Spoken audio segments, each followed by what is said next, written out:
যেই ব্যক্তি অভিযোগ করলেন যে আব্দুল্লাহ মামুন যে তার কোনো হদিশ আমরা পাননি, যে না না পাইলে ওনার বিরুদ্ধে যে আইনগত কোনো ব্যবস্থা আপনাদের কমিটি থেকে নেওয়া আছে? আমরা মসজিদ কমিটি বসে আমরা যেহেতু আপনারা জানেন ডিজিটাল নিরাপত্তা আইন আমার কাছে একটা বইও আছে। হ্যাঁ, ডিজিটাল নিরাপত্তা আইনের এটা বর্তমানে করছে সাইবার সুরক্ষা আইন 2026।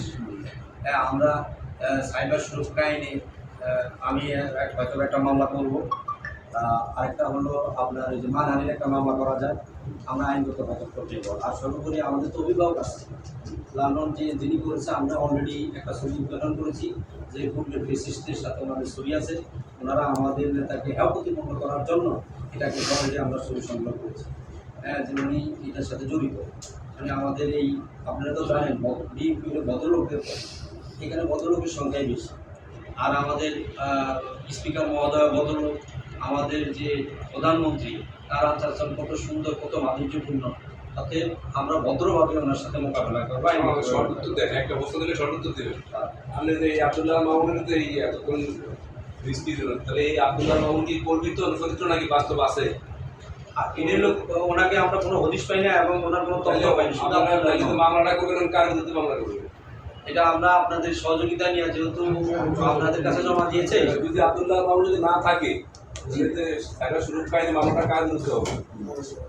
আসলে আমরা প্রথমে তো আব্দুল্লাহ মামুনকেই করতে চাই না, সে হাওয়া, হ্যাঁ সে হাওয়া উঠে আছে। তাহলে সেক্ষেত্রে আপনাদের প্রেস ক্লাবের অনুমতি সাপেক্ষে আপনাদের আইন আপনাদের আমাদের তো কোনো অনুমতি নাই। আমরা যদি কোনো যেই সাংবাদিক ভাই সংবাদটা লিখেছে এবং করেছে আপনাদের অনুমতি সাপেক্ষে প্রয়োজন বলতে আমরা তার বিরুদ্ধে আইন করতে পারি। এখন তো একাধিক একজন তো না, একাধিক পত্রিকা থেকে আসছে, একাধিক চ্যানেলে আসছে, তো সেক্ষেত্রে আমরা একজনের বিরুদ্ধে নিবেদন করব। এখন সেটা তো বলছি আপনাদের সাথে সমন্বয় করে তারপরে যা করা দরকার করবো। আর আপনাদেররা তো অলরেডি আপনাদের আচ্ছা, যারা যে সাংবাদিকরা নিউজ করছে অবশ্যই তাদের কাছে আব্দুল্লাহ মামুনের তথ্য আছে। জি, আমরা তাদের সাথে তাদের কাছ থেকে আগে তাদের কাছ থেকে জানেন যে আব্দুল্লাহ মামুনের তাদের কাছে সহযোগিতা চান। জি, আমরা আপনার এই আব্দুল্লাহ মামুনের ব্যাপারে আপনাদের সহযোগিতা চাচ্ছি। উনি কোথায়, কোন আব্দুল্লাহ মামুন, ওনার পিতার নামও নাই, ঠিকানাও নাই, মোবাইল নাম্বারও নাই, আইডি নাম্বারও নাই। আচ্ছা, কি কি মিডিয়াতে আপনাদের এই নিউজ পাবলিশ হয়েছে সেই সংক্রান্ত কিছু আছে? জি জি, আমরা অনলাইনে পেয়েছি কয়েকটা অনলাইনে পত্রিকা আছে, কিছু ডকুমেন্ট সংগ্রহ করছেন? পত্রিকা তো আছে, অনলাইনে কি বলুন কি কি আছে আপনার কাছে? ডকুমেন্ট আছে কি? কোন কোন মিডিয়াতে পাবলিশ হয়েছে? একাধিক পত্রিকা আসছে, তারপর বিভিন্ন সোশ্যাল মিডিয়াতে আরো অনেক বস্তুনিষ্ঠ সাংবাদিকতা আমরা চিন্তা করি। বস্তুনিষ্ঠ সাংবাদিকতা, এখানে যদি তথ্যগত ভুল থাকে সেটা আমরা পত্রিকা হয়েছে না, সেটা আমরা প্রতিবাদ করি। অনেক পত্রিকা তো আসছে আমার কাছে, কিছু ডকুমেন্ট আছে। বস্তুনিষ্ঠ তথ্য বিভ্রান্তি হয়, তথ্য বিকৃতি হয়, সেক্ষেত্রে আপনারা যদি কমপ্লেন করেন আমরা তাদের বিরুদ্ধে আমরা প্রেস ক্লাব থেকে আইনগত ব্যবস্থা, প্রেস ক্লাবের যে গণতন্ত্র অনুযায়ী তাদের মধ্যে ব্যবস্থা নেব। কিন্তু সেক্রেটারি সাহেবের কাছে আমি একটা কথা জানতে চাই যে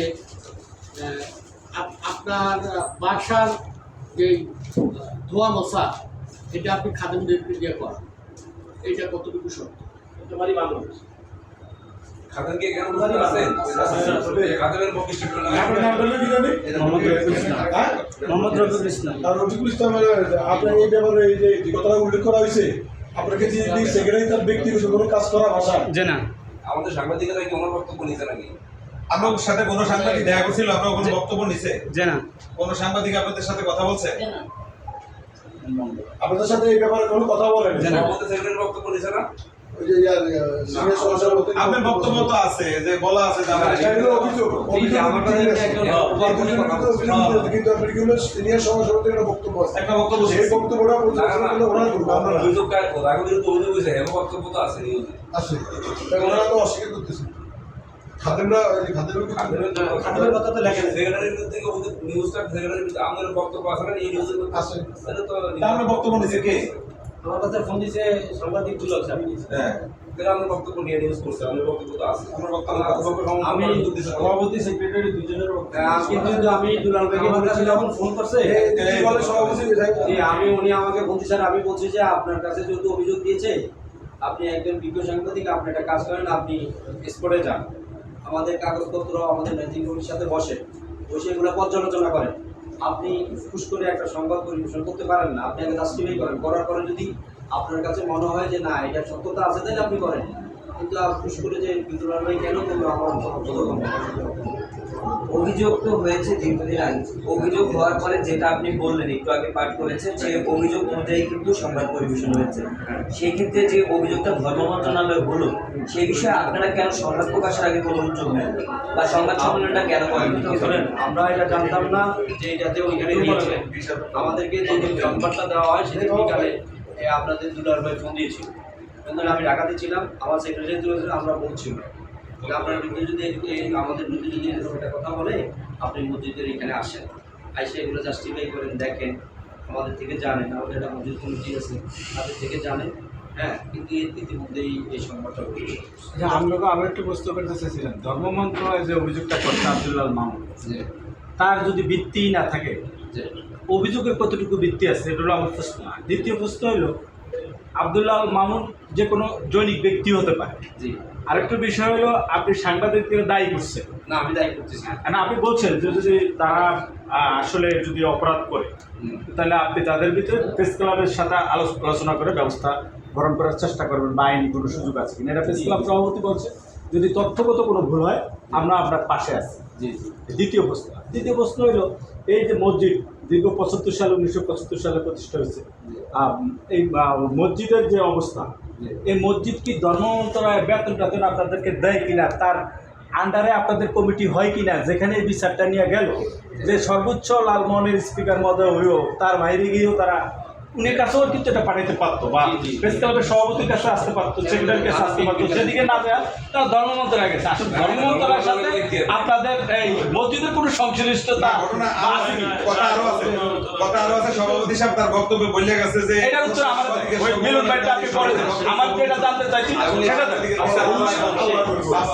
বাংলাদেশের যে কোনো অনুষ্ঠানের ব্যাপারে সরকারের কাছে আমরা জবাবদিহিতা করতে পারবো যেহেতু এটা ধর্ম মন্ত্রণালয়ের আন্ডারে এখন একটা অভিযোগ দিয়েছে কিন্তু এটা ধর্ম মন্ত্রণালয়ের আন্ডারের মসজিদ না কারণ মসজিদ তো চলে হলো আপনাদের এই যে দান খয়রাতের মাধ্যমে মসজিদ চলতেছে এটা এখন সরকার নিয়ে নেয় তারপরেও যদি যেহেতু সকল কিছু সরকারের আন্ডারে সরকার চাইলে করবে আমাদের আপত্তি নেই কিন্তু ওই আব্দুল্লাহ মামুনকে আমরা খুঁজে পাই না যার জন্য তো আপনাদের সহযোগিতা চাই ধর্ম মন্ত্রণালয়ের অভিযোগের আগে লালমোহন উপজেলায় যে ইউনো মহোদয় আছে ওখানে একটা লিখিত সেই বিষয়ে কি আপনারা কোনো স্টেপ নিয়েছেন? আমাদের কমিটি হয়েছে আপনার যে 17/8 আর 2024 আর এই অভিযোগটা যা দেখতেছিলাম এটা হলো 14/8/2024 বুঝতে পারছেন প্রায় 1 বছর আগে না ওই ঘটনার আগে ঘটনার আগে এটা হইলো 17/8 মানে এটা হইলো এর আগে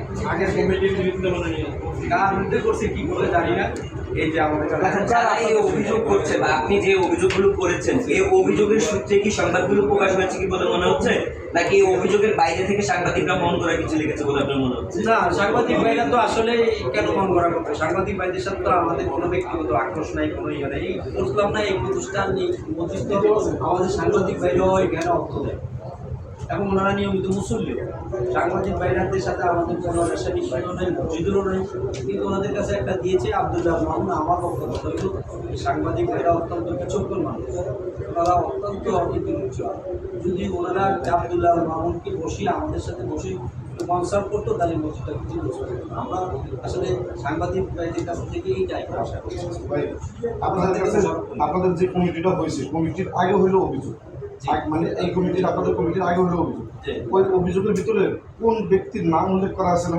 কোনো ব্যক্তির নাম উল্লেখ করা নেই। শুধু মসজিদের ভিতরে নাম উল্লেখ করা আছে। জি, জি। তাহলে মসজিদের ভিতরে যখন এই অভিযোগগুলো সাংবাদিকরা যখন নিউজটা করছে, অভিযোগের ভিতর থেকেই তো আপনারা যেহেতু বর্তমান সভাপতি সেক্রেটারি আপনাদের বক্তব্য নিয়ে বর্তমানেরটা আছে, কিন্তু আগেরটা নেই, কিন্তু আগেরটা নেই। উপজেলার ওটা নিয়ে কিছু হয় না। মানে যে অভিযোগগুলো করা হয়েছে বিভিন্ন জায়গায়, সেই অভিযোগের বিষয়ে আপনাদের সভাপতি এবং সেক্রেটারির কাছ থেকে সাংবাদিকরা তো বক্তব্য নিয়েই সংবাদ প্রকাশ করেন। না, আমাদেরকে আগে যায় নাই, আমাদেরকে এই রিপোর্টটাও দেয় নাই। ওই যে বললাম না, যেদিন সংবাদ পরিবেশন হয় সেদিন বিকালবেলা এই যে আমাদের ভাই এরকম জানি দুলাল ভাই ওভার ফোনে আমার সাথে কথা বলছে। আমি দীর্ঘ সময় ওনার সাথে প্রায় আধা ঘন্টা পর্যন্ত 1 ঘন্টা পর্যন্ত কথা বলেছি। এছাড়া আসলে এখানে তো অনেক সিনিয়র সাংবাদিক আছে। আপনাদেরকে যে রোজার মাসে হাফেজদের যে খাবারটা দেওয়া হয়, এটা কিভাবে দেওয়া হয়? এই খাবারটা হলো এই যে আপনাদের মতো স্বনামধন্য ব্যক্তিরাই এই হাফেজদেরকে মুসল্লিরা? জি, মুসল্লিদের মধ্যে থেকে স্বনামধন্য ব্যক্তিরাই হুজুরদেরকে এই আতিথ্যতাটা করে আল্লাহকে পাওয়ার জন্য। কোনো অমুক বাসা থেকে অমুক বাসা থেকে 2-3টা খাবার আসে। তা আসলে সকাল সন্ধ্যাবেলা দেয়। তো আমরা এটাকে সন্ধ্যাবেলা ওনারা খাওয়ার পরে আমাদের সেক্রেটারি মহোদয় উদারতার কারণে, ওনার বাসা থেকে বাসা কাছাকাছি থাকার কারণে এই হুজুরদের যাতে দোয়া খেয়ে পাওয়ার জন্য ওই বাসা থেকে একটু গরম করে। এটা তো যে খাবার দেয় সেগুলো নিশ্চয়ই একটু ভালো মানের খাবার দেয়। ভালো মানের দেবে আর খারাপ মানের দেবে, ওনার ক্যাপাসিটি অনুসারে ভালোটাই দেয়। আমি বলি সাধারণত আমরা হুজুরগুলো একটু ভালো খাবারই দেওয়ার চেষ্টা করি। আমার কাছে ওই সময় একটা অভিযোগ ছিল যে যেই খাবারটা বিভিন্ন বাসা থেকে আসে, সে খাবারটার চেয়ে পরিবর্তিত হয়ে স্বাভাবিক একটা খাবার সেক্রেটারি সাহেবের বিরুদ্ধে যে অভিযোগটা, তো ওনার বাসায় যে রান্নাটা হয় এই খাবারটা হাফেজদের কাছে যায় আর ভালো খাবারটা ওনার বাসায় থেকে যায়, এরকম একটা অভিযোগ ওই সময় আসছে। এই একজন হাফেজ আছেন যে আপনি দয়া করে আমি ওনার থেকে ওই সময় জানতে আমি এটাকে আর ইয়ে করিনি। যে এই যে হাফেজ সাহেব আছে, আপনি দয়া করে ওনার থেকে জানতে পারেন। উনি যে আপনি বলেন আমার মনে হয়েছে কখনো আমার ভালো দিচ্ছে। আপনি কি ওই যে ওই সময় নামাজ পড়াইছেন? ওই সময় আমার কাছে বড় অভিযোগ ছিল যে আপনার এটাকে আর ইয়াতে আমলে আনি, এটা তো মসজিদ কমিটি আছে। আরেকটা ইয়ে ছিল যে আপনাদেরকে ওই যে মসজিদের সিন্ডি দেয়, গত শুক্রবার মুসলিমরা না খাইতে তো আশেপাশের মধ্যে, এটা তো ওই সেক্রেটারি সাহেবের বাসা যাওয়া। গত শুক্রবারও 2-3 বার আসার পরে আরেকটা প্রশ্ন যে আপনাদের ওখানে দান বাক্স থেকে কিছু কোথাও রয়ে গেছে, যে দান বাক্স নতুন করে যে দান বাক্স বানানো হয়েছে, যে এখানে কিছু ইট রয়ে গেছে, এই ইটগুলি কোথায় গেছে? এটার ব্যাপারে এই দান বাক্সটা আগেই করা ছিল, পুরোপুরি আগে কমিটি করেছে। করার পরে উপরের যে ছাদটা ওইটা করার জন্য তো আর ইট দরকার নেই, এটা হলো খোয়া। তো আমরা এটা খোয়া দিয়ে করে দিয়েছি। এরপরে আমাদের যখন ওই যে টাচ করেছি, এরপরে আমাদের যে ওই যে প্রস্রাবখানা এবং ওজুখানার এখানে ভেঙে আমরা সংগ্রহ করেছি, তখন এখানেই পুরা এখনো আমরা আর কোনো প্রশ্ন করতে চাই না। এখন হচ্ছে আপনারা কষ্ট করে আমাদের এখানে আসছেন, আমরা প্রেস ক্লাবের পক্ষ থেকে আপনাদেরকে কৃতজ্ঞতা জানাই, ধন্যবাদ জানাই। উত্তরবাজার মসজিদ একটা অত্যন্ত লালমোহরে পরিচিত একটা মসজিদ, যেখানে মানুষের একটা ভক্তি শ্রদ্ধার একটা বিষয় আছে। মধ্যপ্রভা মসজিদ যদিও প্রধান মসজিদ, কিন্তু উত্তরবাজার মসজিদ তো প্রায় সম পর্যায়ের একটা মসজিদ। এখানেও যারা মুসল্লি, আমিও মাঝে মধ্যে নামাজ পড়ি, তো মসজিদ নিয়ে আসলে কোনো রাজনীতি করা উচিত না, বা মসজিদ নিয়ে কোনো বিকৃত নিউজ হওয়া উচিত না।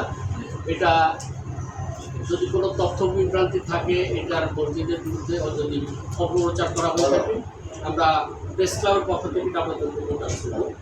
আর হচ্ছে মসজিদ কমিটি যাতে ভালোভাবে মসজিদটা চালায়, এ ব্যাপারে যত রকম সহযোগিতা দরকার আমাদের সাংবাদিকরা করবে। আমরা প্রেস ক্লাব থেকে সবাইকে ধন্যবাদ। আপনারা সাংবাদিক সম্মেলন শেষ করতে পারেন।